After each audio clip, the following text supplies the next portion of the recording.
Good Morning San Antonio starts right now. Hi there and good morning. It is Friday, December 22nd, and we are this close to our holiday break. That's right. We are in the Christmas spirit. You have your Christmas tie. I do, yes. Gingerbread earrings. We're ready to go. We are ready to go, and we're ready to spend time with family, and a lot of us love Christmas movies. And of course, there's a study for everything, and they've done a study of the most popular Christmas movies in the U.S. according to Google's study.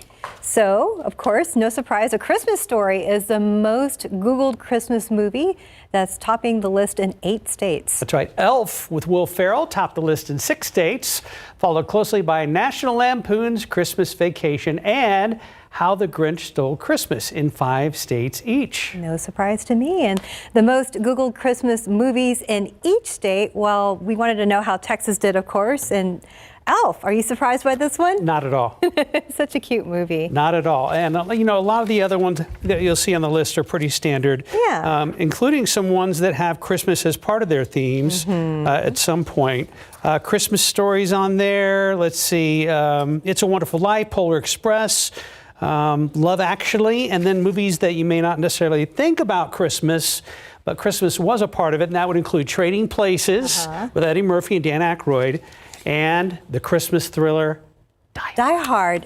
Did anybody have that in there? I don't think Die Hard came out, but you know what did come out? What? New Mexico. New Mexico. The Nightmare Before Christmas. Nightmare Before Christmas, and I know that's one of your favorite movies. Yeah. Also, don't forget the 2015 hit Krampus. Oh, there you go. With a K. If you need to look it up, look it up. Anyway, looking forward to spending time with family. I know my mom and dad are watching us right now from Charlotte, North Carolina. That spot on the couch right over there, that's mine. They're saving it for you. See you tomorrow. Very good. That's right. And you're taking off early. The weather should be good for Mark's flight. Well, yeah, it'll be a little drizzly probably first thing tomorrow morning. Kind of similar to what we've seen today. What I want to know is why Home Alone wasn't on that list. It's there. Well, it is there? Did I miss that then? Yeah, it's there. Okay. It's just we couldn't go through each of the states. So each state has... It's on there. New York State's got it. All right, New York. State. And how about this? It was just added to the National Film Registry. Okay, well then there you go. Yeah. I love Home Alone. It's such a good movie. It's a good yes. So it is very drizzly and damp out there this morning. Really, the fog has been something that we've been having to contend with. This is our I-10 camera, and normally this shows I-10 and 410. You wouldn't know it. Just looks like we're looking into a cloud right now. Here's the latest visibility values in and around the San Antonio area. Visibility has actually gone down closer to the airport, now at about 1/4 mile. It has improved, though, across the northwestern portions of Bexar County up near the Bernie area. Also has improved a little bit along I-35 near New Braunfels, but still you can see that, yes, visibility is low with that fog in place. Roads are a little damp because we have seen some drizzle and mist, so please just be careful out there. Give yourself a little bit of extra time this morning. Cloud cover continues for the most part today, similar to what we saw yesterday. A 30% potential for a few more isolated showers, a high temperature in the upper 60s. Looking ahead to tomorrow, once again, some morning fog and drizzle will be possible. A few more showers to a stray storm in the evening. Christmas Eve in the morning could start off a little rainy, maybe a little stormy. We are expecting our next cool front to move in, though, and clear us out by the afternoon. That will set us up for a fantastic Christmas day. Will be a little windy, though. We'll get you all those details in just a little bit, but first let's head over to RJ. How are the roads looking with all that dampness in place? Yeah, it's been a very busy Friday morning as people make their way. Either they're traveling for some holiday fun with family and friends, but yeah, it's been very busy out there. So the latest thing we're looking at here is I-35 northbound at Weidner Road. You can see we have the fog kind of showing exactly what Mia was talking about here. These are northbound lanes right there. Let's take a look at the maps and see what we're looking at here. So the northeast side, northbound lanes of I-35 at Weidner, you can see that we have traffic delayed all the way to the 410 I-35 intersection right there. So this is going to be, you know, something our drivers out there in this area are going to have to deal with. You could maybe take Randolph Boulevard if you want to get around this deal there at Weidner Road. I want to mention a stalled vehicle northbound 281 at Basse Road. 281's been very busy. Obviously, people going to the San Antonio airport. This isn't causing any major delay, so that's good news there if you're trying to make that flight. One quick look at the rest of the city. We just cleared out a crash that was there at Old Pearsall Road and 410. You see traffic moving pretty smoothly throughout this area right there. So the rest of the city, things looking pretty good right now. Again, northeast side, that's going to be the biggest thing that we're contending with right now, northbound 35 Wheatner Road. And just want to say, you know, if you guys are going to be out and about this holiday weekend, just make sure to plan ahead as far as, you know, when you're driving, as far as ride share, just make sure to kind of keep caution. There's going to be a lot of people out there, and make sure you guys have a good Christmas. Guys, my Christmas movie, my Christmas jam, we talked about this yesterday during the noon, is Just Friends. It's that comedy with Ryan Reynolds and Anna Faris. Oh, yeah, that's a good one. It's a little off the beaten path, but yeah. I forgot that was Christmas related. Yeah. That's right. Holiday season. Yeah. So I had to take a look at that one again. Thanks, RJ. Well, from the roads to the skies, let's check on airports around the country. A lot of folks may be heading out later today or tomorrow. Let's check on airports right now. The misery map showing some misery at airports around the country. Almost every major airport has delays. As we speak, Chicago O'Hare leads the way with 28 delays. Miami is second at 22. Dallas-Fort Worth has 21. But overall, this is still looking pretty good. And most of the country is now up. 10 a.m. on the East Coast, 7 a.m. over on the West Coast. But again, not too much misery for your Friday before Christmas. Not too bad. Not for that Friday. And also, we've got something we want to tell you about, folks. That's right. We have reports from viewers about that water outage on the northeast side. So SAWS did post on X that their crews have isolated a major 48-inch main break near Nacogdoches and O'Connor roads. So they say the repairs are underway right now. And they expect to restore service to that area as soon as possible. That last update was just about an hour ago. But again, a fairly sizable water outage on San Antonio's northeast side. And you can see that picture that we had there earlier. That's right. All right, for now, let's look at today's 9 at 9. After 3 delays, the UN Security Council says it is expected to vote on a resolution that calls for suspending the war between Israel and Hamas. The UN says a pause in military action is needed to bring humanitarian aid to the Gaza Strip. This comes as the World Health Organization teams report, quote, unbearable scenes in the region. Law enforcement is on alert due to a sharp increase in the number of threats this holiday season. A top official at the Justice Department explained the war in the Middle East and the current political climate are posing a major challenge to U.S. security officials. In just 1 week, they have looked into threats against FBI agents, a Supreme Court justice, and 3 presidential candidates. The Justice Department has filed new documents in one of the criminal cases against Donald Trump, in which Special Counsel Jack Smith argues the Supreme Court should quickly take up the case over whether Trump is immune from charges in the January 6th election interference case. Meanwhile, Trump is expected to appeal the Colorado Supreme Court's ruling as soon as next week. President Biden is pressuring Mexico's president to help curb migration across the southern border. He spoke to him on the phone yesterday about the issue. Both agreed additional enforcement actions are needed. Senior officials are set to travel to Mexico in the coming days to discuss further actions. Millions of Americans are under the threat for severe weather while the Southwest braces for rain.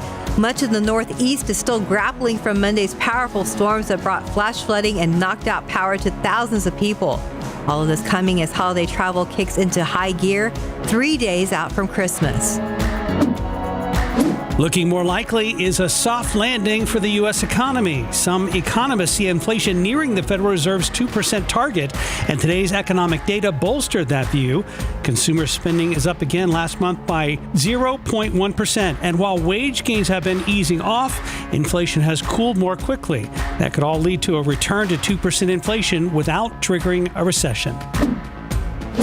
The Federal Trade Commission is unveiling a new plan to improve children's privacy and protection online.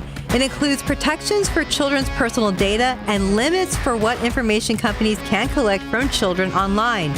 Digital platforms would also be required to turn off targeted ads to children under 13 years old by default, and advertisers would be prohibited from sending push notifications to them. Buy now, pay later plans are more popular than ever in the U.S., and consumer advocates are raising red flags about them.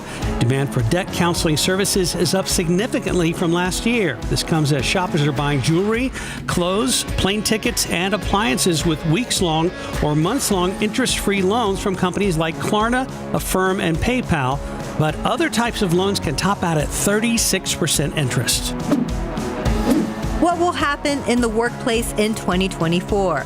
The number of people working from home is expected to rebound, and experts say employers will have to figure out a hybrid office remote work model. Companies could also use the new year to redesign office spaces, facilitating collaboration and social interaction, and larger cities are expected to convert empty office space into apartment buildings. And that's today's 9 at 9. Well, back here in San Antonio, a historic part of East Houston Street will have even greater significance as the future home of the San Antonio African American Community Archive and Museum. The $100 million project will include exhibitions, a research library, classrooms, and more. Although it's got several $1 million from the city and the county, Jesse DeGollado says the museum needs to raise $50 million more for it to fully open in 2026. In another 2 years, there'll be much more to see than the Art Deco facades of the Crest and Grant department stores of long ago. Our historian said, you know, this is going to be the museum that San Antonio didn't know they needed, but will realize they want. Having outgrown where it is now in La Vita, SACAM, the San Antonio African American Community Archive and Museum, is sure to have plenty of room here. CEO Deborah Omowale Jarman began our tour at what someday will be the main entrance, welcoming visitors to the new cultural center, museum, and much more detailed in the plans for what's to come. Jarman says they include a research library in tribute to the late Carrie Lattimore, a respected history professor at Trinity who wanted the Crest building to become a civil rights institute. We will have an emphasis on civil rights. How can you not? After all, she says, Crest was the first in San Antonio to peacefully desegregate its lunch counter in March of 1960. Here near the entrance, there will be a historic interpretation of a lunch counter from that era that will actually serve food prepared by black chefs. In a spacious setting meant to bridge the past and the present. About 12,000 square feet of just on this level of exhibition galleries. With more than 100,000 square feet in all. So there isn't an African American museum in Texas this large. And they say possibly one of the largest in the South. Jesse DeGollado, KSAT 12 News. We will keep you posted as that project moves forward. Friday morning, 9:10, 62 degrees. So we have to take a quick commercial break, but when we come back, Tiffany Huertas will introduce us to a very special therapy dog, bringing joy to those at Brooke Army Medical Center. Well, Steph, as you and I know, dogs can help, comfort, support, and give love, lots of love. And that's what they're providing for staff at Brooke Army Medical Center, better known as BAMC. Tiffany Huertas shows us how the new team members are having a positive impact on the staff. It's a level 1 trauma center serving both military and civilians. And when staff members and patients walk through the hallways at Brooke Army Medical Center in San Antonio, they might bump into this friendly face. She is 3/4 lab and a quarter golden. Meet Lieutenant Colonel Aja. She is one of the newest members to the BAMC team. She is specifically working for staff wellness to decrease stress. Some of the other things that we're finding is there's increased team communication and camaraderie in addition to individual decreased stress. Oh, you did it. Good girl. Yes. Aja is part of the BAMC facility dog program. Go say hi. She spends her days bringing smiles. We love having Aja. If it's a bad day, if it's a good day, she just makes it better. Aja's handler, Lieutenant Colonel Kristen Shear, a nurse scientist, says Aja is always ready to start her day. Oh my God. Out of the 4 facility dogs, Aja has the most energy. As the only girl, she likes to be in charge. BAMC's facility dogs are provided by America's Vet Dogs. America's Vet Dogs breeds and trains dogs both for 3 purposes: for facility dogs, service dogs for individuals, as well as guide dogs. So Aja knows dozens of commands. Can you show us some? Absolutely. Because we're in a military setting, one of the commands they've taught them, rather than a wave or something like that, is a salute. It's a special command Aja did during her commissioning ceremony. Lieutenant Colonel Aja will now complete her first salute. Aja's sweet spirit gives staff members comfort and support. Right? Hug. Aja loves giving hugs, and that's one of those tasks as she puts her head on the person's shoulder that it just triggers this decreased stress response. And the response from staff says it all. She is a wonderful asset to the team. It's always good to see her. Tiffany Huertas, KSAT 12 News. Oh my gosh. That salute. Who gets more out of that? The dogs? I think Lieutenant Colonel, the staff, you could see, the patients as well. I mean, you could see the smiles on their faces. Oh my gosh, that was amazing. Whoa. What were we looking at? I was going to say, what you can't see was literally anything out the camera because we really still do have dense fog in place in spots. Roads have been very damp this morning because of even some drizzle, and we did have some healthier downpours that actually moved through at least parts of San Antonio very early this morning. So let's get you the latest when it comes to authority radar. Again, the more notable rain has now moved out of Bexar County. There's a little shower that we've been monitoring up to our northeast, right along I-35 near San Marcos as well as Martindale. And then farther off to the southeast near Cuero, a few more light showers continue to work their way north and eastward. That's away from the Yorktown area. Now, it's not going to be for everybody throughout the remainder of the day, but it's probably a good idea to keep the umbrella in the car just in case. We're going to keep about a 30% potential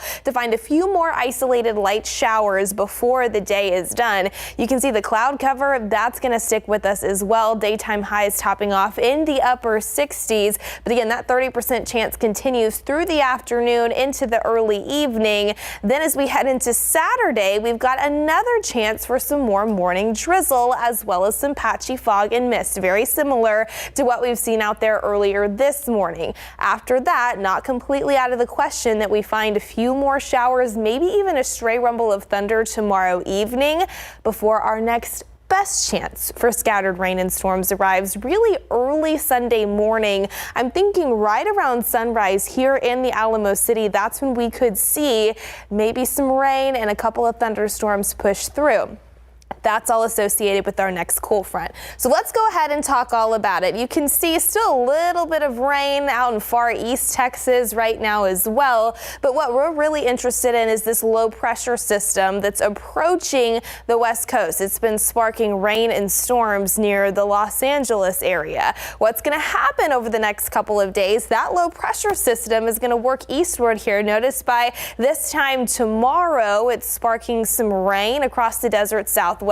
Even some snow for portions of the Rockies. Unfortunately, it's not going to be a white Christmas for us here in south central Texas, but I do think some rain could kickstart Christmas Eve on Sunday. So notice by 2 a.m. Sunday morning, we start to see that front move in from the west. Some scattered rain and storms already up and running across our far western counties. This is going to push eastward into the early morning hours of our Sunday. So about 5, 6, 7 a.m. closer to San Antonio. That's when we could see some of that rain, but then it quickly works eastward as the front does as well. By Sunday afternoon, we're already clearing things out, and that's going to make for a gorgeous Christmas day on Monday, although it will be a little windy with wind gusts upwards of about 30 miles per hour. So that's something to think about. But of course, what those winds will be doing, ushering in that cooler and drier air. So notice your temperature Sunday afternoon, especially as we see a bit more of that sunshine return.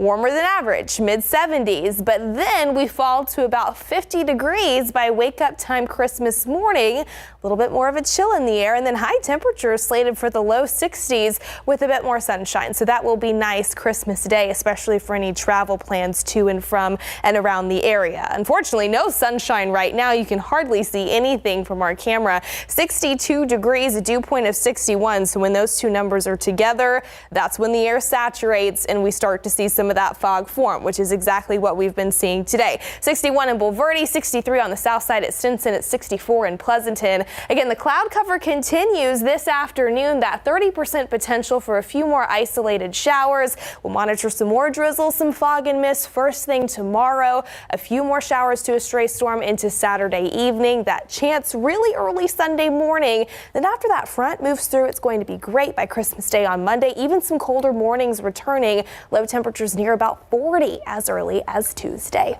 Very good. Time for the jackets. Yes, exactly. Thank you, Mia. Time now is 9:20 and about 63 degrees for now. We have a minor accident to tell you about right now. It's a southbound 35 in Weidner area. We know that one shoulder and one of the main lanes is currently blocked.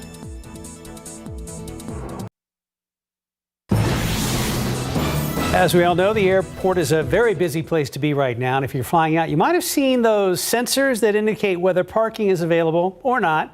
So RJ Marquez went to the San Antonio International Airport to find out if they work and how. Well, many of us have been there before. Parking at the airport. We know it can make the biggest difference when it comes to making or maybe even missing your flights. And if you've been to the San Antonio International Airport, chances are that you've seen these lights above me. They're either red or green to indicate parking availability. So we wanted to put these sensors to the test. Let's see what we found. We drove to the airport Wednesday at around 10:30 in the morning and started in short-term parking. The airport's website listed 10 available spots, but after a few minutes driving around, we didn't find any open spaces, even though we came across at least 2 that had green near the space. Level 1, 2, 3. We had better luck in long-term parking. We found a row showing 5 open spots and quickly found one. Now it's time to put the sensors to the test. We're looking in front of me. I have 2 open spots here to my left. So let's try and determine the accuracy of this. So I already see 2 green lights. And let's see, and we do have a spot available here to my left. So, not bad. Green light indicated a parking spot, so that is good news there for our travelers to the airport. Airport officials tell us that each one of these sensors monitors up to 4 parking spaces. If all 4 of them are occupied and a car leaves, the light should change to green in 10 to 20 seconds. The sensors immediately relay that information to the parking counter located outside the row. We found that to be true. We asked about the lag time from the website numbers to the short-term garage counter. Airport officials said those numbers are updated every 5 minutes, so it could take a little bit longer, but the overall accuracy of the sensors is 97%. So what do local travelers think of the sensors? Only 2 false positives, but yeah, no, they're very helpful. It's come a long way since we've started flying out of San Antonio, which has been 30 years. I would give it a 9.5 out of 10. I don't ever give it straight up 10, but you can always do a little bit better. RJ Marquez, KSAT 12 News. And RJ's still out there with his foot on the brake, so nobody knows if he's coming or going. Right now, 9:26, 63 degrees. There is more ahead on GMSA at 9. This is a failing score. That's not good. What happened? Our Tim Gerber dropped by this restaurant to ask why they failed a recent inspection after getting a high score just a few months ago. The response to the problems behind their kitchen door coming up. Plus, a little history about how Windcrest has become our own little city of lights. A trio of local meat markets racked up an impressive list of health code violations during their November health inspections. But still, they didn't do as bad as one restaurant that failed its inspection. Tim Gerber takes us behind the kitchen door.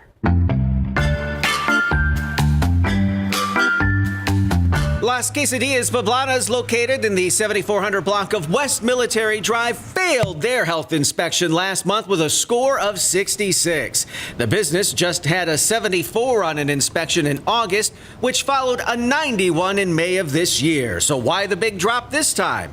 The inspector found a cold hold unit that was too warm. Several food items were discarded. They also had to toss out food found in Tupperware containers that had been prepared back in October. There was black and yellow mold-like buildup in the ice machine, and clean food storage containers were visibly soiled. Employees were not washing their hands properly, several just rinsing them off in cold water with no soap. Another worker was handling tortillas with their bare hands. The business racking up 10 repeat violations. The inspector leaving them a list of corrections for a re-inspection and gave them 24 hours to buy a permit. I stopped by recently to see what they had to say about the poor performance. This is a failing score. That's not good. What happened? Turns out, not much. All right, they're not talking. Let's go. Coliseum Meat Market and Grocery, located in the 400 block of Sprigsdale Avenue, earned a 77 on their November inspection. A bowl of raw chicken was found in a mop sink. It was discarded by the manager. The report states multiple critical problems should be conveyed to owner and repaired immediately due to high risk of contamination.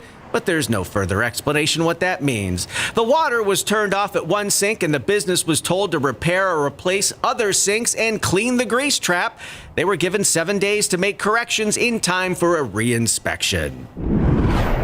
Culebra Super Meat Market number 3 at 6060 Old Pearsall earned a 79 last month. They had a box of moldy empanadas in a refrigerator. They were also keeping a bag of cooked shrimp on raw red meat. Employees were seen washing and rinsing meat containers but not using bleach to sanitize. There was no working hand sink in the bakery. The ice machine doors had exposed wood, and a floor in a storage area was moist with black spots. The business also needed to repair several holes. A re-inspection was ordered. Meanwhile, Culebra Meat Market number 1 in the 2800 block of Culebra earned an 83. They had a package of beef liver in a display case with a sell-by date of March 21st. The inspection happened on November 7th. They also had rotting produce in another display case. The meat grinder had food debris buildup in the crevices, while door handles were also dirty with food debris, perhaps contributing to the problem. All the hand sinks were cluttered, and paper towels weren't readily available at one sink. A re-inspection was ordered. For Behind the Kitchen Door, Tim Gerber, KSAT 12 News. Let's look out there with live cam if we can. We can actually see a little bit. I think this is the airport camera now. Nice. That looks a little bit better. Yeah, still very misty and foggy out there for the back half of this hour. So we'll get you the latest on that in just a second. Also want to show you, though, the pollen count for today, because we did get that in. The good news is Mountain Cedar's not as high as what it was yesterday, but it is still definitely in the high category. Molds are also pleasant, but they are low. So there's the pollen count for this Friday. All right, temperatures right now across the area in the low 60s for most of us. By the way, we started off this morning about 20 degrees above the average. So we've got the moisture in place, the cloud cover, and yes, the fog and drizzle. We'll be keeping eyes on that throughout the remainder of the day. That 30% potential for a few more isolated light showers before the day is done. A high temperature in the upper 60s. More of the same into tomorrow. Our next best chance to rain early Christmas Eve morning. Then that front moves through, sweeps out the humidity, sweeps out the rain chances, and also brings some cooler and pleasant weather just in time for Christmas Day. We'll get you another full look at all of those details coming up a little bit later on, guys. Thank you, Mia.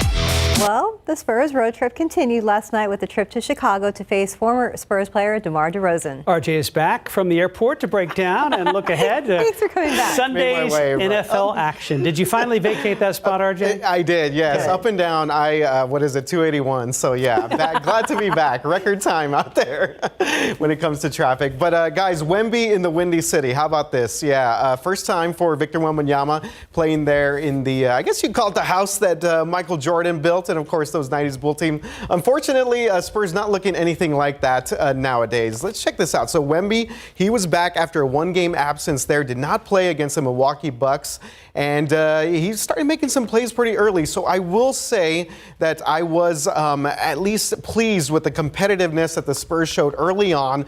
They led at the end of the first quarter. Unfortunately, like we talked about, Mark, earlier this morning, it was a different game. Same script. So the Spurs were down 70-75 going into the fourth quarter, and then they were outscored 37-25 in the final frame. You see our former teammate there, DeMar DeRozan. He scored 21 points for the Chicago Bulls there. Victor Wembanyama finished with a season-low 7 points, 5 rebounds, and this comes after he set an NBA record for a teenager with 8 straight double-doubles. Now, he was on a minutes restriction. Coach Pop didn't want to extend him after that sore ankle, and he did not score in the first half, just made 3 of 8 shots. Again, playing only 22 minutes after missing that game in Milwaukee because of that ankle. He led the team, though, with 5 assists.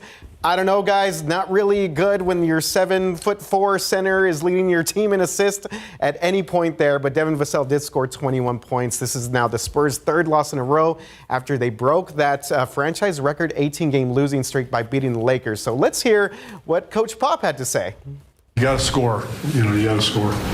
We had 3 quarters of pretty good defense, held them to 25, I think, 27, 25, 25. And they broke it open in the fourth, but you got to score. And we had a problem scoring. all year, basically. All right, yeah. He didn't even sit down for that post-game press conference. It lasted all of about 40 seconds. He did update on Wemby's ankle and said that everything should be good to go there. Spurs close out their 3-game road trip tomorrow night. They are taking on Luka Doncic and the Dallas Mavericks. All right, let's get to some NFL previews here. The Dallas Cowboys, they're back on the road this Sunday, Christmas Eve game. They're going to be in South Beach there, taking on the Miami Dolphins. Kickoff here at 3:25. Of course, this is a big game for the Cowboys. They're 3-4 on the road right now.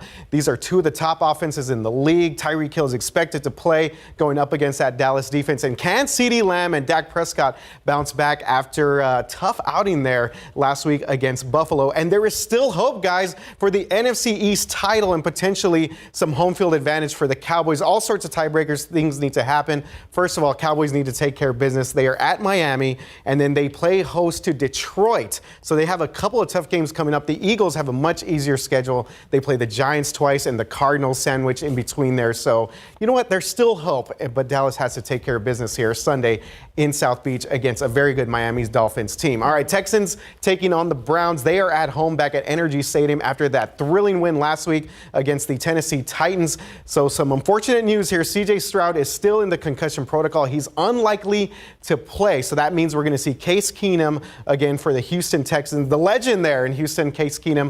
The Texans, guys, 8-6 right now. So shout out to them. They've done a great job staying in playoff contention. They're 8th place in the AFC right now, but then have a tougher stretch here. The Browns are 9-5 behind Joe Flacco. Who would have ever thought that Joe Flacco would have come back and led the Browns to a couple of nice wins here.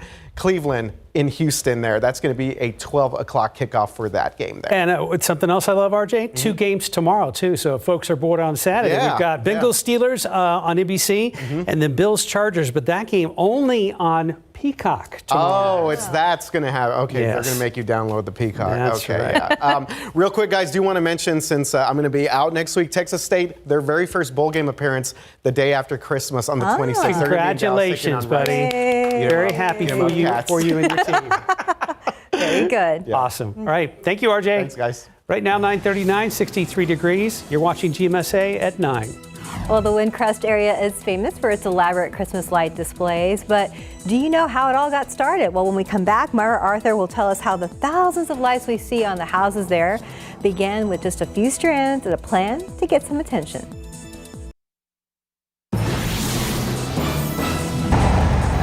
Zipping along 410 and I-35, you could miss it. The small town of Windcrest, but not this time of year, and not at night. Here's a picture of the folks.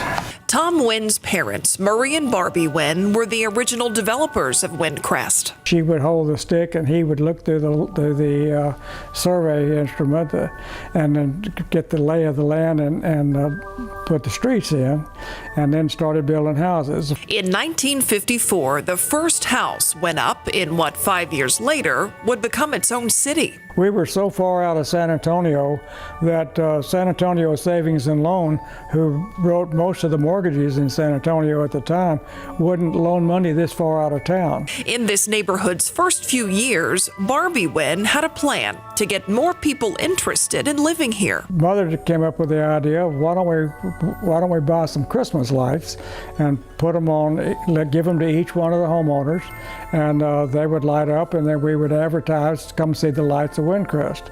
This was in about 1956, 57, 58. A spark that nearly 70 years later is shining brighter than anyone back then could have dreamed. Anyone except perhaps Barbie Wynn. It was kind of like, I told you so. She lived to be 100 years old. Born in 17, died in 17. She decorated her walker and herself as the Energizer Bunny on what was her final birthday celebration. But what keeps going and going now is the light-up legacy she created in the city of Windcrest. It was something for her to see. Thank you, Myra Arthur. Great story, a little bit of history, especially folks who may be newer to the San Antonio metro area. I remember coming, we would drive to Windcrest whenever I was little. Same. Just to go and look at all of the displays and everybody's lights. And when they would match them up to the radio sometimes too, I always thought that was so cool. Didn't they used to have the water tower with the candle flame on the top at Christmas time? Really? I vaguely remember a water tower in Windcrest lit up, and they just had a yellow flame kind of in holiday lights off the top. This doesn't surprise me. I just remember the houses. I don't remember. I'm sure I probably didn't catch on to it. This was way back. So it's always so impressive. I was there way back too. If I'm right or if I'm wrong, somebody's going to let us know. Yeah, that's true. That's true. We'll report back at some point on that. Yeah, so getting in the holiday spirit, kicking off the holiday weekend, it has been a very gray and dreary start to the day. And really, we're still dealing with some of that dense fog, at least in spots. Visibility is still down to about a quarter of a mile over at SA International, but the good news is the farther northwest that you go, especially on the I-10 corridor, visibility has greatly improved, especially near the Bernie area up into the hill country near Kerrville. Still on the I-35 corridor, though, we've got some of that dense fog in spots, so still be careful if you are planning on stepping out here over the next couple of hours. The fog situation will just continue to improve, though, especially by late this morning and lunchtime. We will keep that isolated chance to find a few showers out there before the day is done. Of course, the drizzle, though, has been something that has just been making for a very damp start to the day. Soggy spots out there on the roadways there as well. As we look ahead to Saturday, more of the same is in store. Another round of some morning patchy fog and drizzle, a little bit of mist is expected. And then again, tomorrow afternoon, really more so into Saturday evening, it's possible we see some widely separated showers to maybe even isolated rumble of thunder before the first half of the weekend is over. Our next best chance for rain, though, arrives really right around sunrise here in San Antonio on Christmas Eve. So that's Sunday morning when we see a cool front approach the area. That looks to spark up that next best chance, but it'll move east very quickly. We'll see more sunshine take over into Sunday afternoon. Cooler and drier air takes over for Christmas Day, making for a very nice holiday here in South Central Texas. It will be a little bit windy, though, which we'll talk about in just a second. So let's zoom this out and take a look at the big picture here. We've got an area of low pressure. It's approaching the upper Midwest. There's some rain near St. Louis up to the Chicago area. Also an area of low pressure way out west, still sparking that rain and storm activity near Los Angeles. Taking a look at temperatures below freezing for places like Casper, really right at freezing. Bismarck, North Dakota, 20 degrees right now. Meanwhile, we're sitting at 62 here in San Antonio, 58 in Los Angeles. That's where that low pressure system is. It actually is going to drag that front into our neck of the woods on Christmas Eve. So here's the latest version of your futurecast depicting what the radar could look like here into early Sunday morning. Again, right around sunrise, that's when we're expecting that best chance to find some scattered rain and storms push through the San Antonio area, really on the tail end of this activity. This is something to keep in mind, though, if you're planning on traveling up I-35 in between San Antonio and Dallas, even up closer to Oklahoma City on Christmas Eve in the mornings. But you'll notice that's quickly going to push eastward. We'll see more sunshine return into Sunday afternoon and evening. Temperature is very pleasant by Christmas Day on Monday, only topping off in the low 60s. By the way, Sunday, after we start to see some of that drier air punch in and the sunshine return, it's actually going to be warmer than average with highs in the 70s. So low 60s will be pretty nice, especially come Monday afternoon.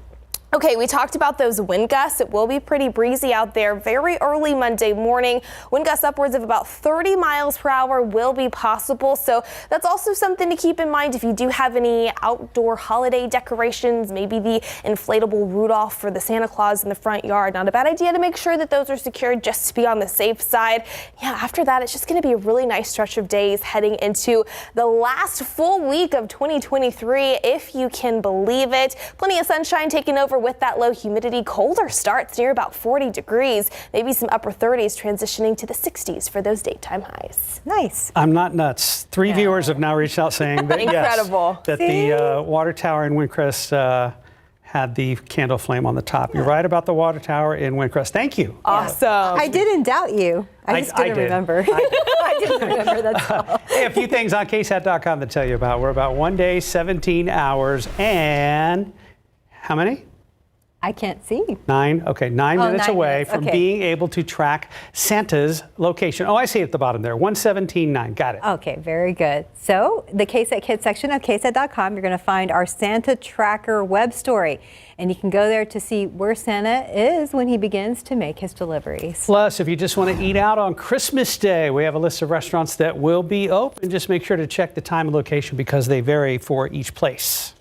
And just basic housekeeping, we have the city's winter holiday schedule of services online too. Some places will have different operating hours because of the holidays, and garbage collections are slightly different too. So you can see all this information and our other stories on our website at ksat.com. 10 till 10, 63 degrees. Let's look out there with Zoocam. Is it Hippocam? Crane. Okay, the whooping crane. Where are they hanging out? Oh, yeah, they're I see gone. them. No, they're gone. You thought they were gone for Christmas? They flew out yesterday. They flew out yesterday. It was a really busy day at the airport, as you're aware of. Gotcha. Yes. Safe travels, whooping crane. We'll be right back. Mark Wahlberg showing his streaming power, and the Golden Globes finally has a new host. CNN's Rick Damagella has a look at our entertainment headlines. At least let me put my kid down. Mark Wahlberg becomes a streaming force. The actor's latest film, The Family Plan, is already setting records. Deadline reports that the actioner has become the most viewed movie in Apple TV Plus history. The news comes just 1 week after the film's release. Oh, I mean, it literally is a dream come true. The Golden Globe Awards get a new MC. Joe Coy has been announced as the host of the 81st Annual Golden Globe Awards. This marks the comedian's first foray as a host for a major award show, and viewers will see how he does when the ceremony airs live on January 7th. Is that fair? No. No? No. Why not? Because you're a poo-poo head. A heartwarming movie gets a big-name producer. Oscar winner Peter Farrelly has become an executive producer on the independent film Daruma. The drama features 2 lead stars with disabilities in a narrative that doesn't center on disability as a plot point. Daruma will screen as part of the Slam Dance Film Festival in January. In Hollywood, I'm Rick Damagella. Let's talk New Year's. Yeah. Real quick. Yeah, we have some things to tell you about Times Square there. I know you're like, can we at least get Christmas out of the way first? No, one at a time. But we were encouraged to talk about this. Yes, we want to let you know that they're getting ready to ring in, of course, a new year. And so you look at those 7-foot numbers were driven across the country to New York from Los Angeles. 4 numerals are made up of 588 energy-efficient LED bulbs. Of course they are. Something interesting, New Yorkers and tourists from all over have a chance to take their picture with the numbers and write their wishes on confetti that is set to rain down as the ball drops before the numbers are placed on top of Times Square. Didn't know they could do that. I didn't either. Very pretty, though. Yes, very so. Merry Christmas from us, and of course, Happy New Year.